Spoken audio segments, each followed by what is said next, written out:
Hello everyone, welcome to Krishna coaching centre class 11 sociology. और यहाँ पे हम बुक 2 अंडरस्टैंडिंग सोशियोलॉजी का चैप्टर नंबर 5 कंटिन्यू कर रहे हैं। इसके अंदर हमने पहले वाले पार्ट्स में देखा कि मिस्टर घुरिये की जो डेफिनेशन थी, उन्होंने किस तरीके से हेल्प करी कास्ट को और सिस्टमैटिक वे में समझने में, और किस तरीके से सब चीज़ों ने बहुत बेहतरीन तरीके से काम किया। अब बिटवीन 1920s एंड 1950s जो इंडिया के अंदर सोशलॉजी थी ना, वो दो बहुत बड़े डिपार्टमेंट में जो थी वो डाइवर्स हो रही थी, फैल रही थी। एक तो मुंबई था, एक लखनऊ था। मुंबई नहीं, सॉरी, बॉम्बे बोलते थे उस समय। एक बॉम्बे और एक Lucknow. Both begin combined department of sociology and economics. तो वहाँ पे जो शुरुआत हुई थी, वहाँ पे both begin as the combined department था वहाँ पे सोशलॉजी और इको का। जबकि जो बॉम्बे डिपार्टमेंट था in this period was led by GS Ghurye. और जो लखनऊ डिपार्टमेंट था उसमें 3 मेजर फिगर्स थी, जिसको फेमस ट्रिनिटी बोला जाता है, ऑफ राधा कमल मुखर्जी जो फाउंडर थे, mister DP Mukherjee and DN Majumdar. तीनों का ही काम बहुत बड़ा रहा है, इतिहास में इनका नाम अमर है। बट उसमें से जो सबसे ज़्यादा फेमस हुए हैं वो है mister DP Mukherjee. So he was generally known was among the most influential scholars of his generations, कि अपनी जनरेशन के one of the most influential, यानी कि जिनकी वो बात कहते हैं ना दिल से निकल के दिल तक पहुंचती है, उस टाइप के। तो इन्फ्लुएंशियल स्कॉलर रहे हैं ये अपनी जनरेशन के, सिर्फ सोशलॉजी में ही नहीं बल्कि अपना इंटेलेक्चुअल प्राइवेट लाइफ में भी, बियॉन्ड एकेडमिक्स। उनका जो इन्फ्लुएंस रहा है और जो पॉपुलैरिटी रही है, केम not so much from his scholarly writing as from his teaching, his speaking at academic events, his work in media। तो सिर्फ उनकी स्कॉलरली राइटिंग ने उनको फेमस नहीं किया, उनकी जो टीचिंग थी और जो जिस तरीके से वो एकेडमिक इवेंट्स में बोलते थे, मीडिया में जिस तरीके से वर्क किया, न्यूज़पेपर आर्टिकल्स, रेडियो प्रोग्राम। तो जो मिस्टर डीपी मुखर्जी थे, he came to sociology via history and economics. तो सोशलॉजी में वो डायरेक्ट नहीं आए थे, वो हिस्ट्री और इकोनॉमिक्स के जरिए आए थे, उसके द्वारा आए थे। और उसके बाद एक्टिव इंटरेस्ट रहा है इनका वाइड वैरायटी ऑफ सब्जेक्ट में, जिसमें literature, music, film, western Indian philosophy, Marxism, political economy, किस तरीके से डेवलपमेंट प्लानिंग, ये सब चीज़ें हुई थी। And he was strongly influenced by Marxism. Marks के आइडिया से बहुत ज़्यादा प्रभावित थे ये। हम अगले चैप्टर में पढ़ेंगे कार्ल मार्क्स के जो आइडिया थे, किस तरीके से वो बोला करते थे, उससे बहुत ज़्यादा इन्फ्लुएंस थे। Though he had more faith in it as method of social analysis than a political program for action। DP जो है उन्होंने बहुत सारी बुक्स लिखी हैं, इंग्लिश में भी, बंगाली में भी। उन्होंने, उनकी एक बहुत फेमस बुक है पायनियर वर्क, जो उनका माना जाता है his introduction to Indian music. Mister DP Mukherjee की ये किताब है। थोड़ा सा डीपी मुखर्जी जी के बारे में भी जानते हैं। ये इनकी तस्वीर है, मिस्टर डीपी मुखर्जी। सो दुर्जाति प्रसाद मुखर्जी 1894 से 1961 इनका life span. He was born on 5 अक्टूबर 1894। एक मिडिल क्लास बंगाली ब्राह्मण फैमिली में इनका जन्म होता है। और with a long tradition of involvement in higher education, undergraduate degree उनको मिली साइंस, और पोस्ट ग्रेजुएट डिग्री मिली उन्हें हिस्ट्री एंड इकोनॉमिक्स में फ्रॉम कैलकटा यूनिवर्सिटी में। तो उन्होंने एक तरीके से ग्रेजुएट किस में किया है, साइंस में, पीजी किस में किया, हिस्ट्री एंड इकोनॉमिक्स में।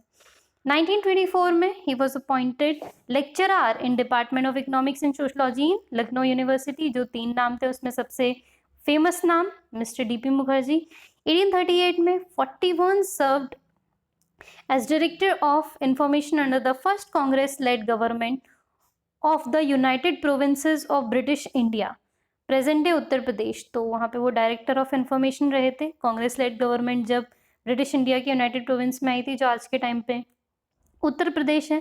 1947 में यूपी लेबर इंक्वायरी कमेटी के मेंबर। 1949 में प्रोफेसर अपॉइंट किए गए by special order of vice chancellor at Lucknow university. उसके बाद ही was appointed professor of economics at AMU Aligarh Muslim university. उसके बाद presidential address to the newly form Indian sociological society. और उसके अलावा एक मेजर सर्जरी हुई थी उनकी for throat cancer in Switzerland, और उनकी डेथ हो जाती है 5 दिसंबर 1961 को। So this was his life span. अब उसके अलावा उन्होंने राइट किस पे किया है, he have wrote on tradition and change. Mister GS Ghurye ji ने किस पे राइट किया था, कास्ट एंड रेस पे मेजरली।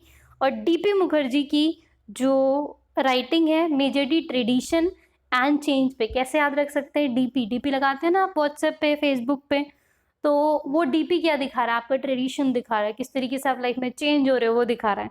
तो ऐसे करके आप याद रख सकते हो। So it was through his dissatisfaction with Indian history and economics that DP turn to sociology. तो मिस्टर जो डीपी मुखर्जी है ना, उनको बड़ी ज़्यादा डिससेटिस्फैक्शन थी कि भाई साहब ये भारत के इतिहास को कैसे दिखाया जाता है, या भारत का इकोनॉमिक्स कैसा है। तो ये सब चीज़ें जानने के लिए उनका इंटरेस्ट जागृत होता है सोशलॉजी जैसे सब्जेक्ट में। ही फेल्ट वेरी स्ट्रांगली कि जो crucial distinctive feature of India है ना, वो उसका सोशल सिस्टम है, और बहुत ज़्यादा इम्पॉर्टेंट हो जाता है इसको अच्छे तरीके से पढ़ना और समाज के सामने लाना। अब जो डिसीजिव एस्पेक्ट था उनका, decisive aspect of Indian context was that social aspect, history, politics, economics in India, जो कि लेस डेवलप्ड थे in comparison to the waste.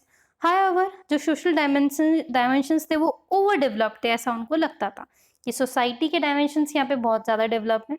Mister DP लिखते हैं कि my conviction grew that India had society and very little else. वो लिखते हैं कि इंडिया के पास ना ऐसी सोसाइटी रही है जो शायद किसी के पास कभी भी नहीं रही। इनफैक्ट बहुत कुछ है यहाँ पे, शी यहाँ इंडिया के लिए यूज़ किया गया है। हर हिस्ट्री, इंडिया की history, her economics and even her philosophy I realize had always centred in social group. कि हमारे यहाँ पे ना सब चीज़ का जो मेन मुद्दा रहा है वो पब्लिक रही है, सोशल ग्रुप रहा है, and at best in socialized persons, ये डीपी मुखर्जी राइट करते हैं।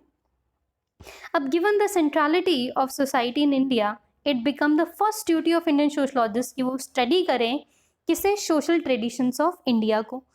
डीपीजी के लिए this study of tradition was not oriented only towards the past, जबकि उन्होंने सिर्फ पास्ट को नहीं समझा, उन्होंने कहा कि किस तरीके से चेंज पास्ट से प्रेजेंट में आया और किस तरीके से प्रेजेंट से फ्यूचर में चेंज आ सकता है। सो सेंसिटिविटी टू द चेंज, सो जो ट्रेडिशन था वो जो लिविंग ट्रेडिशन कि किस तरीके से इसके लिंक हैं पास्ट में, and also adapting to the present and thus evolving over time.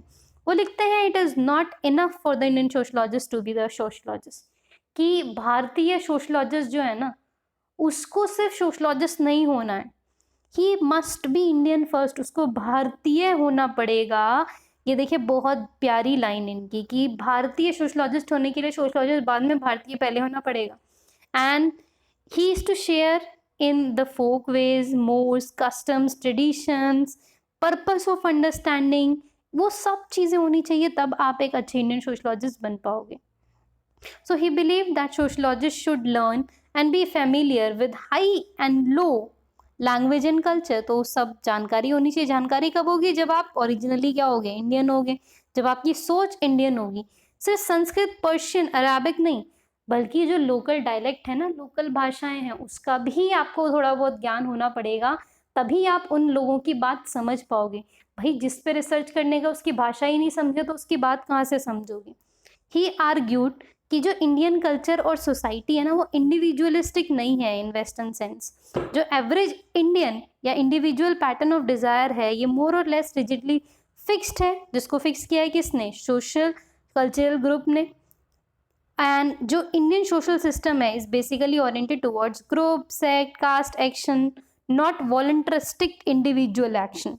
सो वो बोल रहे हैं कि वेस्टर्न सोसाइटी की अगर हम बात करें ना, तो वेस्टर्न सोसाइटी में सब कुछ कैसा है? वेस्टर्न सोसाइटी में सब ऐसा है कि वहाँ पे more things are more individualistic, लेकिन हमारे इंडिया में things are not more individualistic.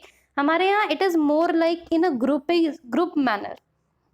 सो उन्होंने ये सारी चीज़ें एज अ ग्रुप स्टडी करना शुरू कर दिया। So it's apparent auto itself an interesting subject of study for Indian sociologist. And DP pointed out कि जो रूट मीनिंग है ना वर्ड ट्रेडिशन का इज टू ट्रांसमिट। ट्रेडिशन का मतलब क्या है? ट्रांसमिट, फैलाना किसी चीज़ को।